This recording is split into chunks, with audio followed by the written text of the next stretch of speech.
पद्मनाभं सुरेशं विश्वाधारं गगनसदृशं मेघवर्णं शुभांगं लक्ष्मीकान्तं कमलनयनं योगिहृद्यानगम्यं वन्दे विष्णुं भवभयहरम् सर्वलोकैकनाथं सर्वलोकैकनाथम्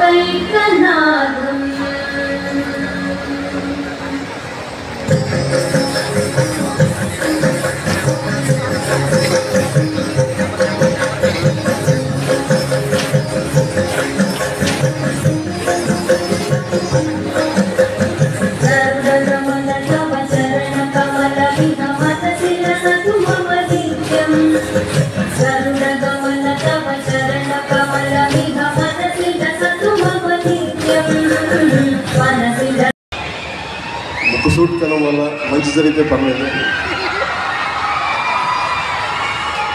నా స్ట్రైట్ ఫార్వర్డ్నెస్ వల్ల, నా ముక్కు సూట్ కనం వల్ల రాష్ట్రానికి మంచి జరగాలని కోరుకుంటాను. ఈ సందర్భంగా విజన్ 2047 ఈ లాంచ్కి భాగస్వామి అయినందుకు మనస్ఫూర్తిగా నాకు చాలా ఆనందదాయకమైన విషయం.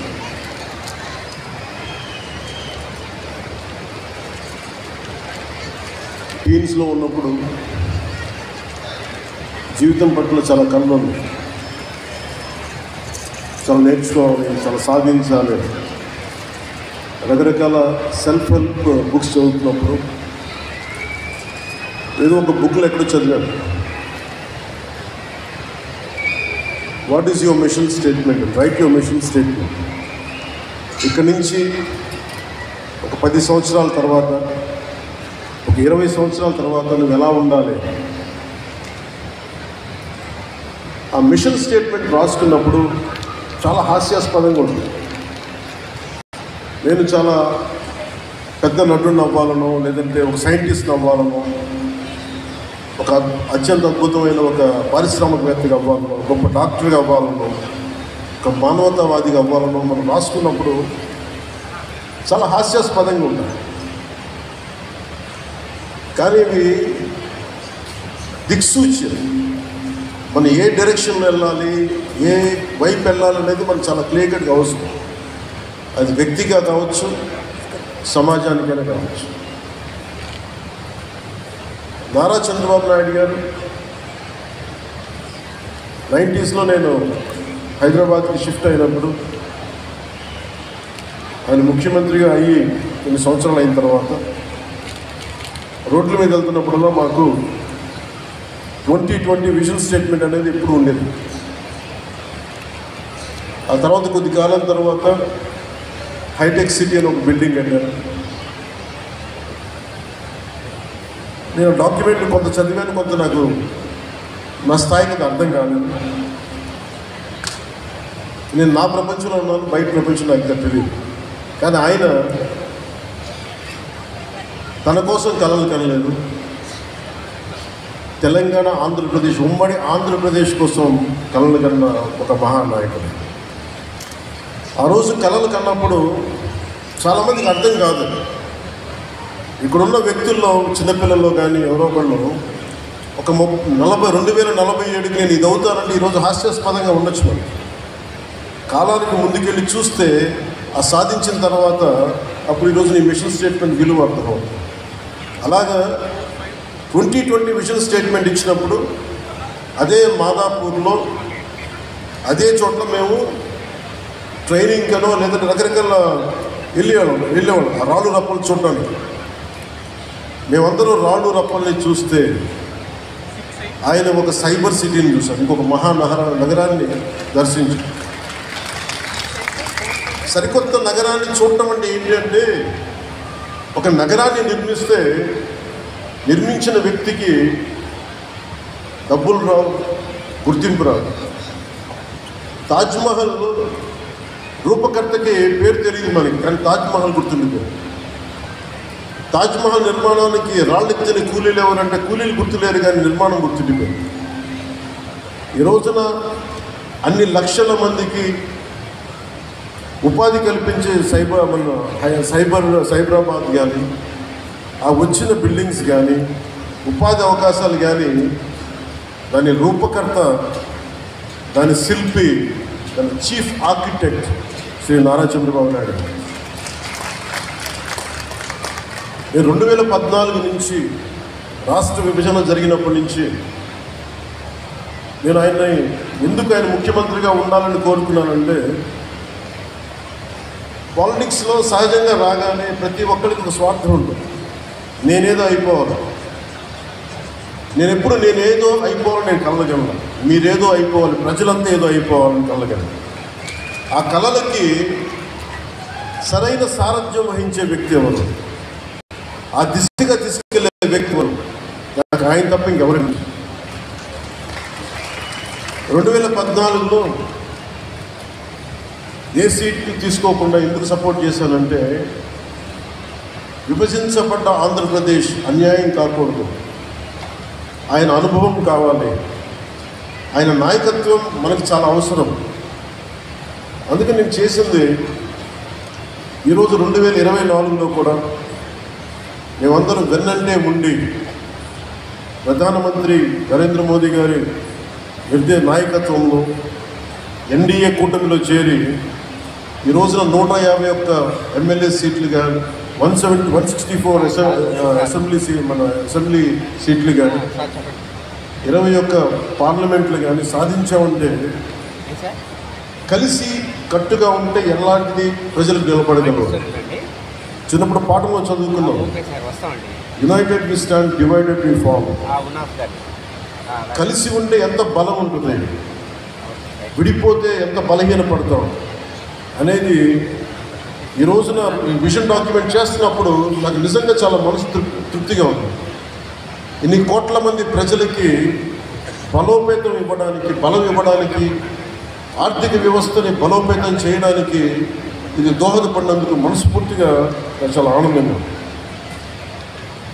వ్యక్తి వ్యవస్థను నిర్మిస్తారు, తర్వాత వ్యవస్థ వ్యక్తులు నిర్మిస్తారు. ఆయన ఇన్ని దశాబ్దాల ఆయన సుదీర్ఘమైన అనుభవం కానీ, అడ్మినిస్ట్రేటివ్ కేపబిలిటీస్ కానీ చంద్రబాబు నాయుడు గారిని చాలా అమోఘం. ఇందాక పయ్యావుల కేశవ గారు చెప్తా ఉంటే, ఆయన నిద్రాహారాలు లేకుండా ఆయన పడే తపన చాలామందికి అనవసరం అనిపిస్తుంది. కానీ ఆయన పొద్దున లేచినప్పటి నుంచి సాయంత్రం వరకు, ఎందుకంటే నేను ఆయన విలువ ఎప్పుడు తెలుసుకున్నానంటే, మరింతగా నేను పార్టీ పెట్టి నేను నలిగిన తర్వాత నాకు ఆయన మీద అపారమైన గౌరవం పెరిగింది. ఎందుకంటే ఒక పార్టీ పెట్టడం ఆత్మహత్యా సదృశం. అనేక లక్షల మందిని ఒక ఏకతాటిపైన నడిపించడం, ఒక భావంపై నడిపించడం, తద్వారా ప్రజలకి మేలు చేయడం, వాళ్ళ అభివృద్ధి వైపు తీసుకెళ్ళడం చాలా కష్టసాధ్యమైన విషయం. పదే ఆయన చెప్తూ ఉంటాను. నా మంత్రివర్గ సభ్యులు కూడా నేను చెప్తాను, చాలాసార్లు చెప్పలేదు, ఇప్పుడు చెప్పాలనిపిస్తాను. ప్రత్యేకించి నేను ఆయన తెలియజేస్తూ ఉంటాను, మీరు ఒక 4 దశాబ్దాల సుదీర్ఘమైన అనుభవం పార్టీని నడపాలి. మీ మీద మీ పార్టీ వ్యక్తులకి ఆశలు ఉంటాయి, ఆశయాలు ఉంటాయి, వాటిని నడుపుకుంటూ తీసుకెళ్ళాలి. కుటుంబాన్ని చూసుకోవాలి. తన కుటుంబం కాకుండా 5 కోట్ల మంది కుటుంబాలను చూసుకోవాలి. వారికి తగ్గ అవసరాలను తీర్చాలి. మళ్ళీ శత్రువులు, ప్రత్యర్థులు ఆయన మీద దాడి చేస్తే అవి తట్టుకోవాలి. ఆయన అన్ని రకాలుగా ఇబ్బంది పెడతారు. ఇవన్నీ తట్టుకుంటా ఉన్న 24 గంటల సమయాన్ని నిరంతరం 5 కోట్ల మంది ప్రజలకి ఎలాగ దాన్ని ఉపయోగించాలని ఆలోచించే విధానం చూస్తే నిజంగా మనస్ఫూర్తిగా నాకు ఆయనకి హ్యాట్స్ ఆఫ్ పలకరాలనిపిస్తుంది. ఎంత కష్టం అంటే నేను గత 2 రోజులుగా 12 గంటలు 14 గంటలు కూర్చున్నాను రివ్యూ మీటింగ్స్లో కూర్చున్నప్పుడు ఎంత ఓపిక కావాలి అంటే leadership is all about decision making. ఎందుకు ఒకళ్ళు నాయకత్వం ఈ స్థాయి వ్యక్తి ఎందుకు ఉండాలి? Leadership is all about decision making. How well your decision is. ఒక నిర్ణయం తీసుకుంటే అది ఎంతమందికి మంచి చేస్తుంది, ఒక నిర్ణయం తీసుకుంటే ఎంతమందికి అది దోహదపడుతుంది అభివృద్ధికి. అలాంటి ఆయన తీసుకునే నిర్ణయాలు కాన్స్టెంట్ డెసిషన్ మేకింగ్. ఒక జనసేన పార్టీ ఒకసారి అలయన్స్లో ఉండే సమస్యని ఆయన అర్థం చేసుకోవాలి, అడ్మినిస్ట్రేటివ్ ఇష్యూస్ అర్థం చేసుకోవాలి, డే టు డే ఇష్యూస్ అర్థం చేసుకోవాలి. చాలామంది ధర్నాలు చేస్తున్నారు, ఉపాధి అవకాశాలు లేవు, ఒకవైపు ఉద్యోగాలు లేవు, ఒకవైపు గత ప్రభుత్వం ఇచ్చిన వారసత్వ సమస్యలు ఇన్నింటినీ మధ్యలో ఒక విజన్ డాక్యుమెంట్ని తీసుకురావటం. 2047లో ఎలా ఉండాలి, ఎందుకు మరి ఈ విజన్ డాక్యుమెంట్ నమ్మాలి అంటే దానికి నిలువెత్తు నిదర్శనమే 1990లో ఆయన కన్న కళ 2020 విజన్. అంటే ఆ రోజు అందరూ దాన్ని అర్థం చేసుకోలేక అపహాస్యం చేశారు. ఈ రోజున వాళ్ళకే అది భిక్ష పెడుతుంది. ఈ రోజున వాళ్ళకే విజన్ అంటే దానిని వెటకారం చేసిన వ్యక్తులు నా దగ్గర చాలామంది తెలుసు. వాళ్ళే ఈ రోజున అక్కడ స్థలాలు కొనుక్కున్నారో లేదంటే బిల్డింగ్స్ కట్టుకున్నారో వాళ్ళకి అది ఉపాధి అయిపోయింది ఈ రోజు. అలాంటిది ఈ రోజున ఒక వ్యక్తి అలాంటి అపారమైన అనుభవజ్ఞులు, అపారమైన అడ్మినిస్ట్రేటివ్ ఎబిలిటీ, ఆయన కలలు గంటను ఆయన 10 సూత్రాలతో ఆయన చెప్పింది నిజంగా అది ఆయన నోట్లతో చెప్తే అది వింటే బాగుంటుందని చెప్పి అది మీకు నేను కూడా మీలాగా వినడానికి నేను though I'm part of this. దీంట్లో భాగస్వామ్యం అయినా నేను ఆయన నోటుగా వింటే నాకు మీలాగా ఆనందం కలిగింది. ప్రధానమంత్రి గారు ఆలోచిస్తుంది వికసిత్ భారత్, వికసించే భారతం. కేవలం వికసించదు కానీ ఎప్పటికీ వికసించే భారతం. దాంట్లో అంతర్భాగమే స్వర్ణాంధ్ర 2047 విజన్. దీంట్లో ఇన్ని లక్షల ఉద్యోగాలు ఉండాలి 5 సంవత్సరాల్లో. 2047కి అత్యంత ఆధునికమైన సాంకేతికతతో కూడిన వ్యవసాయం ఉండాలి, నదుల అనుసంధానం జరగాలి, బిడ్డలకి భవిష్యత్తు బాగుండాలి, స్కిల్ డెవలప్మెంట్కి సంబంధించి స్కిల్ పాస్పోర్ట్ ఉండాలి. ఇలా 1 కాదు 2 కాదు అనేక అంశాల మీద ఆయన చేసిన కసరత్తు, అధికారులతో కూర్చొని ఆయన చేసిన కసరత్తు మాతో చర్చించింది. నాలాంటి వాడు చిన్నపాటి అనుభవం, నాలాంటి వాడి సలహాలు కూడా ఆయన తీసుకొని దాన్ని పెట్టడం మనస్ఫూర్తిగా ఆయన పెద్ద మనసుకి అది ఆయనకి మనస్ఫూర్తిగా కృతజ్ఞత నేను తెలియజేస్తాను. దీంట్లో ముఖ్యం ఆయన కన్న కళ మనందరి కోసం. కానీ దీనికి మనం ఏం చేయాలి అనేది ఆయన తెలియజేస్తారు. సో బేసిక్గా మనం అర్థం చేసుకోవాల్సింది, అమెరికాకి ఇలాంటి పెద్ద దేశాలకు వెళ్ళిపోదాం, వెస్టర్న్ కంట్రీస్కి వెళ్ళిపోదాం. ఎందుకు వెళ్తామంటే మన రూల్ ఆఫ్ లా బాగుంటుందని. ఇక్కడి నుంచి వెళ్ళిన చాలామంది తెలుగు వాళ్ళు అమెరికాలోకి వెళ్ళిపోయి పెద్దగా సాధించగలిగారు. దేనికంటే రూల్ ఆఫ్ లా చాలా బలంగా ఉంటుంది. పశ్చిమ దేశాలు రూల్ ఆఫ్ లాని ఇంప్లిమెంట్ చేస్తే తప్ప అభివృద్ధి సాగదు. రూల్ ఆఫ్ లాలో భాగస్వామ్యం మనం కూడా, మీతో పాటు నేను, నాతో పాటు మనందరం, ప్రతి ఒక్కరికి బాధ్యత ఉంది. కళలో ఈ సమగ్ర సంకల్పం ఒక వ్యక్తి కంటే కళ, కొన్ని కోట్లాది మంది కోసం కళ కంటే అది మహాస్వప్నం, సమగ్ర సంకల్పం. అలాంటి సమగ్ర సంకల్పమే ఈ 2047 ఈ స్వర్ణాంధ్ర డాక్యుమెంట్. నేను మీ నుంచి ఆశిస్తున్నది, మేమందరం మీరు చూశారు గత కొన్ని సంవత్సరాల్లో 5 సంవత్సరాల్లో నిర్మాణం చాలా కష్టం. ఒక ట్విన్ టవర్స్ని కట్టడం చాలా కష్టం. ట్విన్ టవర్స్ని కొంతమంది ఉగ్రవాదులు కూల్చేయడం 24 గంటల పని. ఒక బిల్డింగ్ని కట్టడం ఈ తేలిక, కూల్చేయడం చాలా తేలిక. అలాగే గత ప్రభుత్వం రాగానే వారు కట్టడాన్ని, కన్స్ట్రక్షన్ కూల్చేశారు. సో కూల్చేయడం ఎప్పుడు చాలా చాలా తేలిక. సో నిర్మాణం చాలా చాలా కష్టమైంది. అలాంటి నిర్మాణంలో మీరందరూ భాగస్వామ్యం అవ్వాలని నేను మనస్ఫూర్తిగా కోరుకుంటున్నాను. మీ నుంచి కోరుకుంటుంది కూడా, ఒక ప్రభుత్వ ఆస్తి ఉందంటే అది మనందరం. మన కోపం, మన విసుగులన్నీ బస్సును తగలబెడితే అది నష్టం మళ్ళీ మనకే, ట్యాక్సులు మళ్ళీ మనకే పడతాయి. మళ్ళీ మన జీతాలు తక్కువ అవుతాయి. ఒకవేళ జీతాలు పెరిగినా ఖర్చులు పెరుగుతాయి. సో మనందరం సమిష్టిగానే దాన్ని పే చేయాలి. అలాగే టూరిజం మీద చాలా కీలకమైనది ఉంది.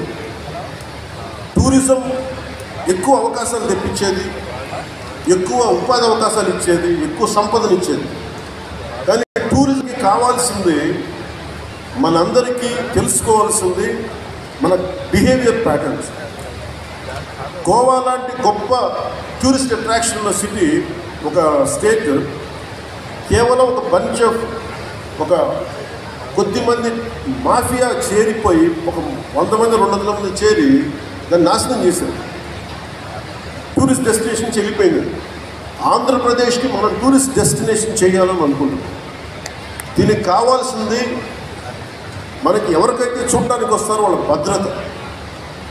సో రూల్ ఆఫ్ లా చాలా అవసరమైంది. సో ప్రజలకు కూడా మనందరూ సహకరించాలి దీనికి. ఎవరో కొంతమంది విదేశీయులు వస్తారు. విదేశీయులు వచ్చి మన గండికోటకు ఇంకో చోటకి వెళ్దామంటే వాళ్ళకి మనం ఇవ్వగలిగేది భద్రత, వాళ్ళకి ఇవ్వగలిగేది మన హాస్పిటాలిటీ. మనం ఆంధ్రప్రదేశ్కి వస్తే చాలా అద్భుతంగా ఉంటుంది. ప్రజలు మనం చాలా బాగా చూసుకుంటారంటే మన జీవితంలో ఆర్థికంగా బలపడతాం, మనకి ఉపాధి అవకాశాలు వస్తాయి, అలాగే మనకి ఐశ్వర్యం పెరుగుతుంది.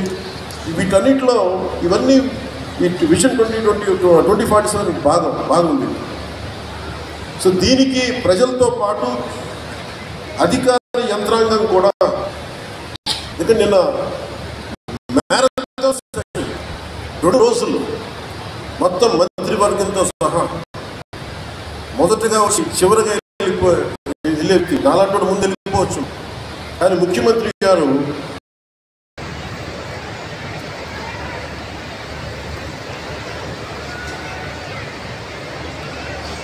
గౌరవనీయులు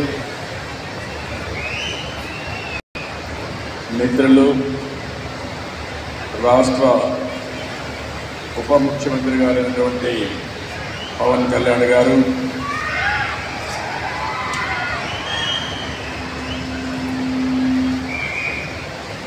వేదిక పైన బీజేపీ నాయకులు, సహచర మంత్రివర్గ సభ్యులు గౌరవనీయులు సత్యకుమార్ గారు, గౌరవనీయులు ఫైనాన్స్ అండ్ ప్లానింగ్ శాఖ మంత్రులు పయ్యవల కేశవ్ గారు, వేదిక పైన గౌరవ మంత్రివర్గ సభ్యులు, వేదిక పైన అధికారులు, ప్రజాప్రతినిధులు, ఈరోజు ఒక హిస్టారికల్ మీటింగ్ కోసం ఇచ్చేసినటువంటి సోదరమండలందరికీ పేరు పేరున మనస్ఫూర్తిగా నమస్కారాలు, అభినందనలు, శుభాభినందనలు. ఈరోజు మిమ్మల్ని అందరినీ చూస్తే ఒక కొత్త చరిత్రకు శ్రీకారం చుట్టానికి ఇక్కడ సమావేశమయ్యాం. అలాంటి ప్రత్యేకత ఈరోజు చరిత్రలో ఎప్పుడూ మిగిలిపోయే విధంగా ఉంటుంది. రాష్ట్ర దశ దిశ మార్చే స్వర్ణాంధ్ర 2047 విజన్ని ఈరోజు ఆవిష్కరిస్తున్నాం. ఇందులో మీరు ఒకసారి చూస్తే ప్రపంచంలోనే తెలుగు జాతిని నెంబర్ 1గా తేయడానికి ఈరోజు బీజం పడింది, ఆవిష్కరణ జరిగింది. ఇది సాధ్యం అవుతుందని చెప్పి మరొకసారి మీ అందరికీ విజ్ఞప్తి చేస్తున్నారు. ప్రజల తలరాతల్ని, భావితరాల భవిష్యత్తును మార్చబోతుంది ఈ స్వర్ణాంధ్రప్రదేశ్ విజన్ డాక్యుమెంట్. ఇంతటి గొప్ప కార్యక్రమంలో భాగస్వాములైన మిమ్మందరినీ పేరు పేరున అభినందిస్తున్నా. మిమ్మల్నే కాకుండా రాష్ట్రంలో, దేశంలో, విదేశాల్లో ఉన్న తెలుగు వారందరినీ మరొకసారి మనస్ఫూర్తిగా అభినందనలు, ధన్యవాదాలు. ఇప్పుడే పవన్ కళ్యాణ్ గారు కొన్ని విషయాలు మాట్లాడారు. నేను చాలా ఎన్నికలు చూశాను, కానీ 2024 ఎన్నికలకు ఒక ప్రత్యేకత ఉంది. 78 నుంచి నేను ప్రత్యక్షంగా ఎన్నికల్లో భాగస్వాములయ్యాను. అనేక ఎన్నికల్లో మేము పోటీ చేశాం. కానీ మొట్టమొదటిసారిగా ఒకసారి చూస్తే 2024లో 93% సక్సెస్ రేట్తో 57% ఓట్లు పడిన ఏకైక ఎన్నిక నా జీవితంలో 2024 అని చెప్పి మరొకసారి మీ అందరికీ విజ్ఞప్తి చేస్తున్నా. ప్రజల్లో ఆ రోజుండే వాస్తవ పరిస్థితిని ముందుగానే అవగాహన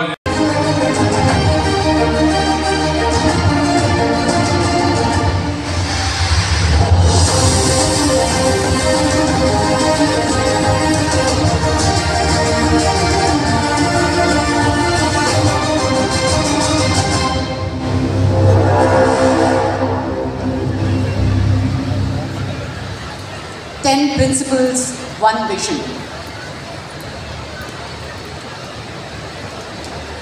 ఆ విజన్ డాక్యుమెంట్ని గౌరవనీయులు ఆంధ్రప్రదేశ్ రాష్ట్రం అభివృద్ధి పదంలో ఒక విప్లవాత్మకమైన మార్పు దిశగా ప్రయాణం ప్రారంభించింది. ఆ విజన్ డాక్యుమెంట్ని గౌరవనీయులైన ముఖ్యమంత్రి వారి స్వహస్తాలతోటి ప్రారంభోత్సవం చేస్తున్నటువంటి శుభ తరుణాన్ని మనమందరం వీక్షిస్తున్నాము.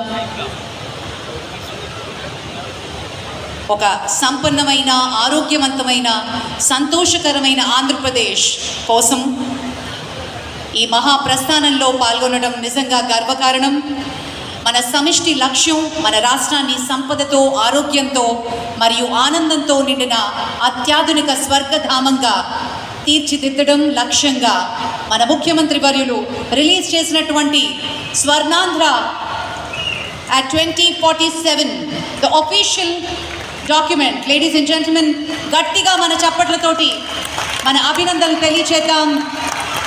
గౌరవనీయులైన ముఖ్యమంత్రి గారు స్వర్ణాంధ్ర at 2047 విజన్ డాక్యుమెంట్లో స్వహస్తాలతో తన సంతకాన్ని చేస్తున్నటువంటి క్షణాన్ని మనం వీక్షిస్తున్నాం. ఆంధ్రప్రదేశ్ కేవలం ఒక రాష్ట్రం మాత్రమే కాదు, ప్రగతికి, సాంప్రదాయాలకు మరియు దృఢ సంకల్పానికి ప్రతీక అంటూ మన కోసం, మన ప్రగతి కోసం చేస్తున్నటువంటి ఈ విజన్ మనందరం నిజంగా అదృష్టవంతులుగా భావించాలి. గట్టిగా చప్పట్లతోటి అభినందనలు మరియు శుభాశీస్సులు అందిద్దాం. ఈ మహత్తరమైన ఘట్టం ఆంధ్రప్రదేశ్ రాష్ట్ర చరిత్రలో సువర్ణాక్షరాలతో లిఖించదగ్గ రోజు. మంత్రివర్యులు శ్రీ నారా లోకేష్ గారు, డిప్యూటీ సీఎం గారు, అలాగే ఇతర మంత్రులు కూడా తమ సంతకాన్ని చేస్తున్నటువంటి క్షణాన్ని చూస్తున్నాం.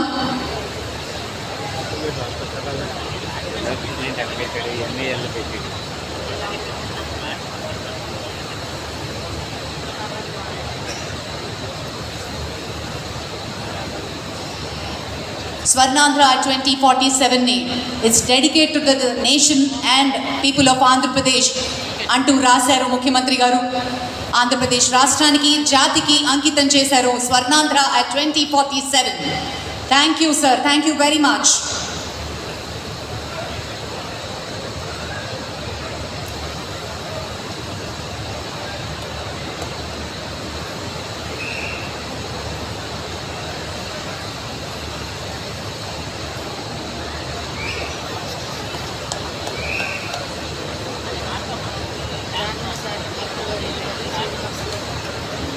The state of Andhra Pradesh, under the dynamic leadership of Sri Nara Chandrababu Naidu, Honorable Chief Minister, embarked on a journey for transforming the state of Andhra Pradesh and has become a major driver for Viksit Bharat.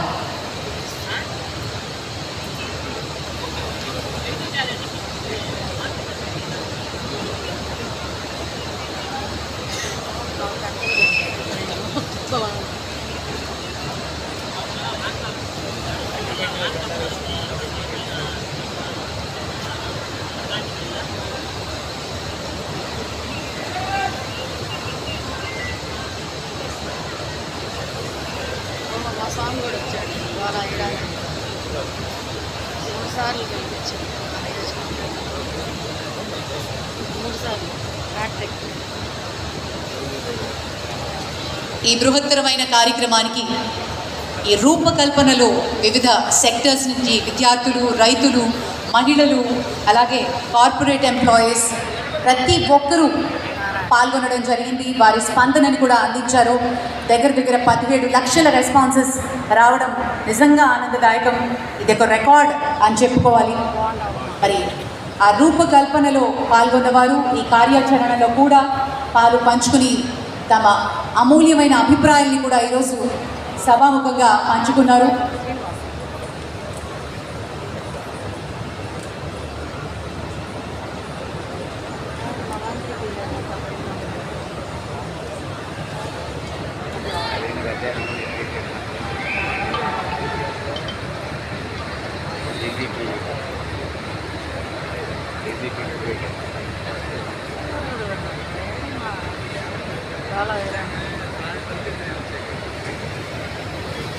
Thank you very much sir. మరి Swarnandhra at 2047 vision డాక్యుమెంట్ని వేదిక మీద ఉన్నటువంటి అతిథులు, పెద్దలు, మంత్రివర్యులందరూ ఒక కాపీని అందుకుంటారు.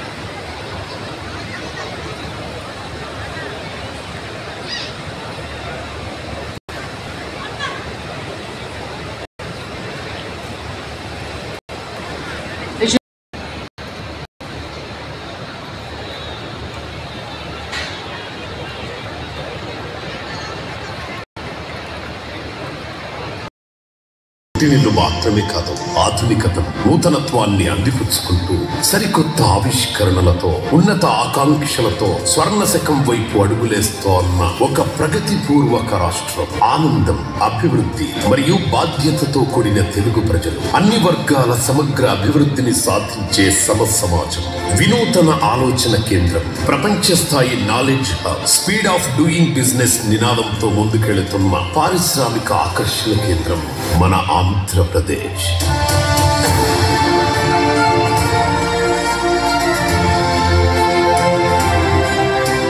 స్వర్ణాంధ్రకు ప్రజలే కీలకం. అందుకే రాష్ట్రంలోని ప్రతి ఒక్కరి ఆకాంక్షలను నెరవేర్చేలా ప్రపంచ స్థాయి నాణ్యమైన విద్య, అందుబాటులో ఉత్తమమైన ఆరోగ్య సంరక్షణ, ప్రతి ఒక్కరికి సమాన అవకాశాలు లభించి రాష్ట్రాన్ని తీర్చిదిద్దుతున్నాం. పరిశ్రమలకు అవసరమైన నైపుణ్యాలు, జీవితకాలం కొనసాగే నిరంతర అధ్యయన ప్రక్రియ, సమగ్ర ఆరోగ్య సంరక్షణతో ప్రతి పౌరుడు విజేతగా నిలిచేలా ఒక ఆదర్శ సమాజాన్ని నిర్మిస్తున్నాం.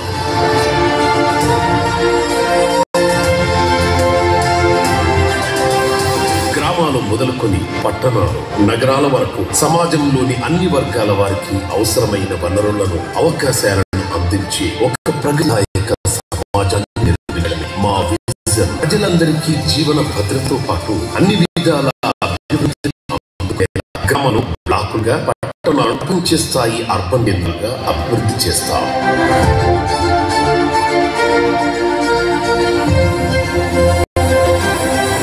ఉత్పత్తిని పెంచేలా వివిధ రకాల పంటల సాగును ప్రోత్సహించడం, ఎక్కువ దిగుబడినిచ్చే పద్ధతులను అమలుపరచడం చేస్తుంది. సహజ వారసత్వ సంపదకు ఉన్నతమైన సంస్కృతికి కేంద్రం ఆంధ్రప్రదేశ్. ఈ విశిష్టతను ప్రపంచానికి పరిచయం చేసేలా ప్రపంచ పర్యాటక కేంద్రంగా ఆంధ్రప్రదేశ్ ను తీర్చిదిద్దుతాం. రేపటి తరాలకు సుస్థిరమైన ఆరోగ్యకరమైన పర్యావరణాన్ని అందించడానికి కర్బన ఉద్గారాలను తగ్గించేలా గ్రీన్ టెక్నాలజీని ప్రోత్సహించడం, సేంద్రియ వ్యవసాయ పద్ధతులను అనుసరించడం, కాలుష్యరహిత నగరాలను తీర్చిదిద్దడం వంటి పర్యావరణ హిత విధానాలను ప్రభుత్వం అమలు చేస్తుంది. అన్నిటికంటే ముఖ్యమైనది అభివృద్ధికి అసలైన సంకేతం good and real time governance, మంచి మరియు వేగవంతమైన పరిపాలన.